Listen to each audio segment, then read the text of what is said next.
Hi hello నమస్తే welcome to our channel. నేను మీ సిరి. ఈరోజు కథలోకి వెళ్ళే ముందు ఇంకా మన ఛానల్ని సబ్స్క్రైబ్ చేసుకున్నట్లయితే సబ్స్క్రైబ్ చేసుకొని కథలోకి వచ్చేయండి. ఏకాంత మంత్రం పార్ట్ 23 వీడియోని లైక్ చేసి హైప్ చేయడం మర్చిపోకండోయ్. ఇక వెళ్దాం.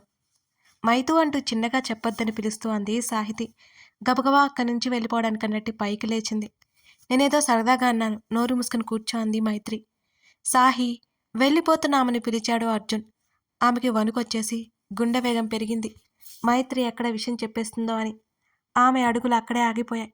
ఒకసారి ఇటు తిరుగు అని అర్జున్ అడిగాడు. "ఉహుం, నేను వెళ్తున్నా." గబగబా పరిగెత్తింది అక్కడి నుంచి. మారిన ఆమె గొంతు కనిపెట్టేసింది మైత్రి. ఎక్కువ ఏడిపించేసేనేమోనని అనుకుంది. అర్జున్ వైపు చూస్తూ, "ఈ చీర నువ్వే తెచ్చావంట కదా, సాహి చెప్పింది" అంది మైత్రి. నేనా? ఎప్పుడు? అని లోలోపల అనుకుంటూ సాహి చెప్పిందన్న మైత్రి మాటలకి విషయం గుర్తురాగా, అవును మైతూ, అవును. ఈరోజేమైనా స్పెషలా అని అడిగాడు అర్జున్. అదేం లేదు, ఎవరో రిలేటివ్స్ వస్తున్నారట ఇంటికి. అమ్మ గొడవ, మధ్యలో సాహి వత్తాసు, అంతే ఇంకేం లేదు. ముఖాన్ని నల్లగా పెట్టి మరీ చెప్పింది మైత్రి. మధు వాళ్ళు వస్తున్న సంగతి తెలుసు కాబట్టి అతను నవ్వుకున్నాడు. డిన్నర్ అయ్యాక మాట్లాడొచ్చు మైత్రితో అనుకున్నాడు. తన అక్క అప్పుడే పెళ్లి చేసుకుని వెళ్ళిపోతుంది అనే ఊహ రాగానే ఎందుకో తెలియదు అతని మనసుకి దిగులు ఆవహించేసింది. అక్క, అర్జున్ అనగానే ఆశ్చర్యంగా చూసింది. చిన్నప్పటి నుంచి ఇద్దరు ఒకరినొకరు పేరు పెట్టి పిలుచుకోవడం తప్ప అక్క అని అర్జున్ కానీ, తమ్ముడు అని మైత్రి కానీ అనలేదు. పిలుచుకున్నా కానీ తక్కువ సందర్భాల్లోనే పిలుచుకున్నారో ఇద్దరు. అర్జున్ అంది ఆశ్చర్యంగా తమ్ముని చూస్తూ. పిలవాలి అనిపించింది అని నవ్వాడు అర్జున్. నిన్నెవరొద్దన్నారా? పిలవమని చెప్పినా నువ్వు పిలవు కదా. ఏమమ్మైతు అని అన్నాడు మళ్ళీ అతనే. మళ్ళీ మొదటికొచ్చేసావా అని నవ్వింది మైత్రి. అక్క తమ్ముళ్ళు ఆప్యాయతను మాటల్లోనే ఒలికిస్తూ కాలం గడిపేశారు కాసేపు. ఇంటికి వెళ్ళిన కంగారు తగ్గలేదు సాహితికి. అమ్మో, మైత్రి చెప్పేస్తుందనిపించింది చాలాసేపటి వరకు తనకి. గుండె దడదడలాడింది. ఒకవేళ చెప్తే ఇంకేమైనా ఉందా? బాబోయ్, అర్జున్ తన గురించి ఏమనుకుంటాడు? కనీసం అతనికి తన మీద ఫీలింగ్ ఉందా? ఉహుం, కనీసం ఇంటెన్స్డ్గా టచ్ కూడా చేసింది లేదు తన్నెప్పుడు. ఎప్పుడు డిస్టెన్స్ మెయింటైన్ చేస్తూనే ఉంటాడు. ఒక్కసారి అనిపిస్తుంది కేవలం ఒక ఫ్రెండ్గా ట్రీట్ చేస్తున్నాడేమో అని అనిపిస్తుంటుంది సాహితికి. అర్జున్, చంపేస్తున్నావు నీ ఎడబాటుతో అనుకుంది. ఆకలేస్తుంటే హాల్లోకి వచ్చింది. తన తండ్రి ఇంకా రాలేదు. ఆ అమ్మేమో మైత్రి వాళ్ళ ఇంటికి వెళ్ళింది. వెంటనే వాళ్ళ డాడీకి కాల్ చేసింది సాహితి. ఆయన మరో 10 నిమిషాల్లో ఇంట్లో ఉంటాను అని చెప్పారు. కాల్ కట్ చేసి టీవీ చూస్తూ కూర్చుంది ఆమె. అర్జున్తో కాల్ మాట్లాడి హాల్లోకి వచ్చింది మైత్రి. అమృత, సుప్రజ ఇద్దరు డైనింగ్ టేబుల్ మీదకి చేసిన వంటలన్నీ సర్దుతున్నారు. చీరలో వస్తున్న మైత్రిని అబ్బురంగా చూసుకుంది అమృత. హాల్లో కూర్చున్న తండ్రిని పలకరించి డైనింగ్ హాల్ దగ్గరికి వెళ్ళింది మైత్రి. మైత్రి, నీకు చాలా బాగుందిరా అన్నది సుప్రజ. చిన్నగా నవ్వింది మైత్రి. కట్టుకోవే అంటే ఉలుకు పలుకు లేదు. చూడు చీరలు ఎంత చక్కగా ఉన్నావో అని అమృత కూడా అంది. తల్లి వైపు అసహనంగా చూసి నవ్వలేక నవ్వింది మైత్రి. మాటల్లో వాళ్ళుండగానే కాలింగ్ బెల్ మోగడంతో వంట మనిషి వెళ్ళి తలుపు తెరిచింది. అవేమీ పట్టించుకొని సుప్రజతో మాట్లాడుతోంది అన్నీ అందిస్తూ మైత్రి. మధు, అతని తల్లిదండ్రులు వచ్చారు. మైత్రి తండ్రి పిలుపు వినిపించింది. హా డాడీ అంటూ హాల్లోకి వచ్చింది మైత్రి. ఏంటి డాడీ? తండ్రి దగ్గరికి వెళ్ళగానే ఎదురుగా కనిపించిన మధుని, అతని తల్లిదండ్రులను చూసి ఆమె ఒక్కింత ఆశ్చర్యపోయింది. మధు తల్లిదండ్రులను ఆమె చాలా ఫంక్షన్లో చూసింది కానీ వీళ్ళబ్బాయి మధు అని ఆమెకి ఏమాత్రం తెలీదా? నమస్తే అంకుల్, నమస్తే ఆంటీ. అదే ఆశ్చర్యంతో చేతులు జోడించింది మైత్రి. మధు తల్లి చిన్నగా నవ్వి మైత్రిని తన పక్కనే కూర్చోబెట్టుకుంది. ఆ వ్యవహారం అంతా తేడాగా అనిపిస్తున్నా మామూలుగా వచ్చుంటారేమో అనుకుంది మైత్రి. చేతులు నలుపుకుంటూ కూర్చుంది. ఫ్రీగా కూర్చోరా అని అంది మధు తల్లి. తల్లికి మరోవైపు కూర్చుని మైత్రిని దొంగచూపులు చూస్తున్నాడు మధు. వణుకుతున్న ఆమె చేతులు అతను గమనించి, మమ్మీ, తను టెన్షన్ పడుతుంది, తన తల్లి చెవులో చాలా మెల్లిగా చెప్పాడు. ఆమె మైత్రిని ఫ్రీగా ఉండమని మరోసారి చెప్పింది. వెంటనే అమృత వైపు చూసింది మైత్రి. ఏమీ పట్టించుకున్నట్టుగానే వచ్చిన వాళ్ళకి నీళ్ళందించింది. భర్త పక్కన కూర్చుంది. సుప్రజని పరిచయం చేసింది అమృత. సుప్రజ కూడా వాళ్ళతో మాట్లాడుతోంది. మైత్రికి ఒక్కదానికి అసలు ఏమీ అర్థం కాలేదు అక్కడ ఏం జరుగుతుందో అనేది. సాహి, ఇప్పటి వరకు ఉన్నావు, ఇప్పుడే వెళ్ళిపోవాలా నువ్వు? లోపల అనుకుంటూ మరింత మౌనంగా కూర్చుంది మైత్రి. మధు చూపులు తనని గుచ్చుతుంటే అక్కడ అసలు ఉండాలి అనిపించలేదు మైత్రికి. అలాగని అక్కడి నుంచి వెళ్ళిపోలేదు ఆమె. కష్టంగా సమయం గడిపేస్తోంది తను. కాసేపటి తర్వాత అందరూ భోజనాలకి కూర్చున్నారు. మైత్రి తర్వాత తింటాను అని చెప్పినా బలవంతంగా తన పక్కనే కూర్చోబెట్టుకుంది మధు తల్లి. వాళ్ళ గురించి తండ్రి చెబుతుంటే చిన్నగా నవ్వి ఊరుకుంది. అమృతకి హెల్ప్ చేస్తూ అక్కడే ఉంది సుప్రజ. అందరి భోజనాలు అయిపోయిన తర్వాత అలా వాక్ చేసేస్తాను అని పెద్దవాళ్ళు వెళ్ళిపోయారు. తను కూడా వెళ్ళిపోవాలని అనుకుంటుంటే తల్లి వెనక్కి వచ్చి మరి, మైతూ, అబ్బాయికి ఇల్లు చూపించు అని ఫిట్టింగ్ పెట్టి మరీ వెళ్ళిపోయింది. మధు ముందు తల్లిని ఏమీ అనలేక మౌనంగా ఉండిపోయింది. లోపలే గొనుకుతూ మైత్రి, రండి, అతన్ని చూసి నవ్వి ఆమె ముందుకు నడుస్తుంటే నవ్వుకుంటూ ఆమె వెనకే నడిచాడు మధు. బాల్కనీ దగ్గరికి వెళ్ళగానే ఇక్కడ వ్యూ బాగుంది అన్నాడు. రైలింగ్ దగ్గర నిలబడి చచ్చినట్టు అక్కడ నిలబడి ఉంది మైత్రి కూడా. తండ్రి వచ్చాక కలిసి భోజనానికి కూర్చుంది సాహితి. తను వడ్డించుకోకుండా చైర్ లాక్కొని ఆమె తండ్రి పక్కన కూర్చుంది. ప్రశాంత్ నవ్వి ఆమెకి కలిపి తినిపిస్తుంటే ఆమె సంతోషంగా తినేసింది. మిమ్మల్ని చాలా మిస్ అయిపోతున్నాను డాడీ అని అంది మూతి ముడుచుకొని. ఆ మాటకు నవ్వి, నన్ను మిస్ అవుతున్నావా లేక అర్జున్ని మిస్ అవుతున్నావా అని తండ్రి అల్లరిగా అడిగాడు కూతుర్నే చూస్తూ. డాడీ ప్లీజ్ అంది సిగ్గుతో రెప్పలు వాల్చేస్తూ. సాహి, నేనేమీ అనుకోను, నిజం చెప్పు అని ఆయన మళ్ళీ నవ్వేశారు. అర్జున్ని మిస్ అవుతున్న మాట నిజమే. మిమ్మల్ని కూడా చాలా మిస్ అవుతున్నాను. ఈ మధ్య చాలా చాలా ఆలస్యంగా ఇంటికి వస్తున్నారు కదా మీరు అని అంది కంప్లైంట్ చేస్తున్నట్టుగా. తప్పట్లేదురా, ముఖ్యమైన పనులున్నాయి, అవి చూసుకునేసరికి బాగా లేట్ అవుతుంది అని ఆయన చెప్పారు. సరే, అమ్మ మీకోసం చాలా ఎదురు చూస్తుంది కదా, మీరు వచ్చే వరకు తినకుండా కూడా అలాగే ఉంటుంది, తను తినట్లేదు, మీ వైఫ్ కోసమైనా రావాలిగా అల్లరిగా అంది సాహితి వస్తున్న సుప్రజను చూస్తూ. అప్పుడే ఇద్దరు మొదలు పెట్టేశారా అనుకుంటూ వాళ్ళ దగ్గరికి వచ్చింది సుప్రజ. నిజమే సాహి, ఈ విషయమే నేను గమనించలేకపోయాను అని ప్రశాంత్ భార్య వైపు చూస్తూ అన్నాడు.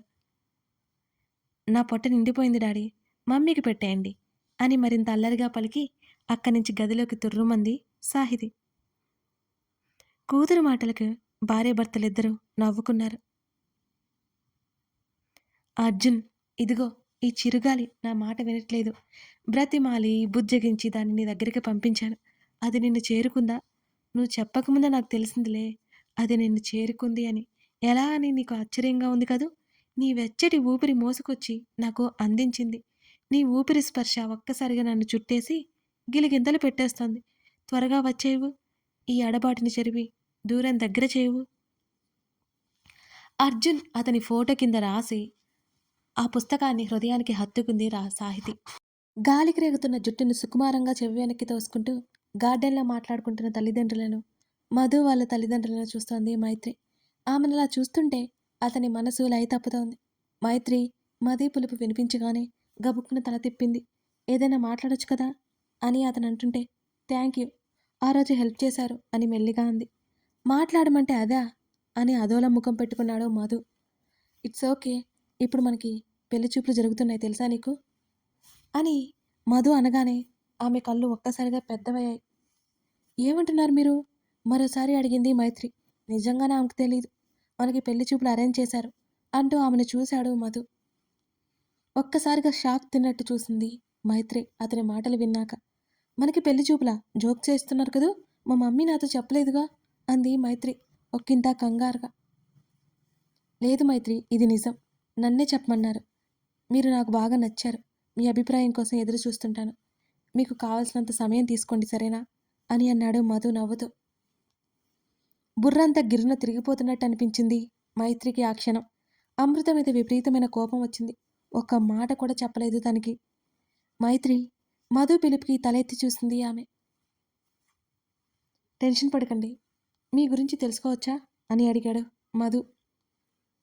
ఆమె పెళ్లి చూపులని కంగారు పడుతుందని అతను అనుకున్నాడు. కానీ విషయం వేరే ఉందని అతనికీ తెలీదు. నాకు కాస్త తలనొప్పిగా ఉంది అని గబగబా అక్కడి నుంచి వెళ్ళిపోయింది మైత్రి. ఆమె ప్రవర్తనకు నిశ్చేష్డే చూస్తుండిపోయాడు మధు. గదిలోకి వెళ్ళి తలుపులు వేసుకుని అలాగే తలుపుకి జారబడి కింద కూర్చుంది మైత్రి. ఆమెకి ఏమీ అర్థం కావడం లేదు. మనోహర్ గురించి చెప్పాలి అనుకునే లోపు ఇలా జరిగిందేంటి? వెంటనే మనోహర్‌తో మాట్లాడాలి అనుకుంది. వెంటనే అతనికి ఫోన్ కాల్ ట్రై చేసింది మైత్రి. తన గర్ల్ ఫ్రెండ్‌తో ఉన్న మనోహర్‌కి మైత్రి ఫోన్ లెక్కలోకి రాలేదు. కాల్ చేసి విసిగి వచ్చింది. రింగ్ అవుతున్న ఎంతకీ మనోహర్ లిఫ్ట్ చేయట్లేదు. టైం 10 కూడా దాటలేదు. వెంటనే సాహితికి కాల్ చేసింది. కంగారుగా అనిపిస్తుంటే నిద్రపోయిన సాహితి మైత్రి ఫోన్ కాల్ గమనించుకోలేదు. విసుగ్గా బెడ్ మీద పడిపోయింది మైత్రి. వెంటనే తర్వాత రోజు మనోహర్‌ని కలిసి ఆమె మాట్లాడాలనుకుని డిసైడ్ అయిపోయింది. మౌనంగా వస్తున్న మధుని చూసి చెప్పేశావా మధు? ఆత్రంగా అడిగింది అమృత. చెప్పానంటీ. కాస్త టెన్షన్ పడినట్టుంది సడన్‌గా చెప్పేసరికి. ముందే చెప్తే ప్రిపేర్ అయి ఉండేదేమో అని మధు అన్నాడు. Madhu aunty don't worry I'm okay. పాపం మైత్రినే బాగా కంగారు పడిపోయింది అని అన్నాడు చిన్నగా నవ్వుతూ. అప్పుడే తన కూతుర్ని వెనకేసుకొస్తున్న మధుని చూసి సంతోషపడిపోయింది అమృత. మధు ఎట్టి పరిస్థితుల్లోనూ నువ్వే నా అల్లుడిగా వస్తే బాగుంటుంది అని అమృత నవ్వుతూ అంది. నా ప్రయత్నం నేను చేస్తాను. మీ ప్రయత్నం కూడా మీరు చేయండి అని మధు నవ్వేశాడు. తల్లిదండ్రుల దగ్గరికి వెళ్ళి మైత్రి నచ్చిందని చెప్పాడు మధు. ఆ విషయం మాకు ఎప్పుడో తెలుసులేరా అని అంది మధు తల్లి. ఆంటీ మీరు మైత్రిని కంగారు పెట్టకుండా బలవంత పెట్టకుండా మాట్లాడండి. చూస్తుంటే చాలా సున్నితంగా కనబడుతోంది అని మధు నవ్వాడు. కొడుకు మంచితనం చూసి మురిసిపోయింది మధు తల్లి. కాసేపు అక్కడ మాట్లాడి వెళ్ళిపోయారు మధు వాళ్ళు అక్కడి నుంచి. తల్లి కోసం బాల్కనీలోకి వచ్చిన మైత్రికి మధు నవ్వుతూ మాట్లాడుతూ కనిపించాడు వాళ్ళతో. తను ఆలోచించకుండా చెప్పేసి వచ్చేసింది. అతను అందరి ముందు ఎలా బిహేవ్ చేస్తాడా అని భయంగా బయటకొచ్చి చూసింది. ఆమె ఆలోచనలకు విరుద్ధంగా అతను చాలా మామూలుగానే ఉన్నాడు. మైత్రి ఊపిరి పీల్చుకుంది. వెళ్తూ వెళ్తూ ఇంటివైపు చూసిన మధుకి బాల్కనీలో నుంచి చూస్తున్న మైత్రి కనిపించింది. అప్పటి వరకు ఏదో దిగులుగా ఉన్న అతని మనసుకి కాస్త ఊరట కలిగింది. మైత్రిది కంగారని అతను అర్థం చేసుకున్నాడు. అంటే ఆమె పెళ్లి చూపులని కంగారు పడుతుందని ఫిక్స్ అయిపోయాడు. అక్కడి నుంచి వెళ్ళిపోయాడు మైత్రి ఒప్పుకుంటుందనే ఉద్దేశంతో. తల్లిదండ్రులకు సమాధానం చెప్పలేక అలాగే తలుపులు వేసుకుని పడుకుంది మైత్రి. ఉదయాన్నే వాళ్ళు అడుగుతారు. వాళ్ళకి తను ఏమని చెప్పాలో తెలియడం లేదు. అంతకంటే ముందు మనోహర్ని ఇంటికి పిలవాలి. ఆ రాత్రి మైత్రికి మరింత భారంగా గడిచిపోయింది.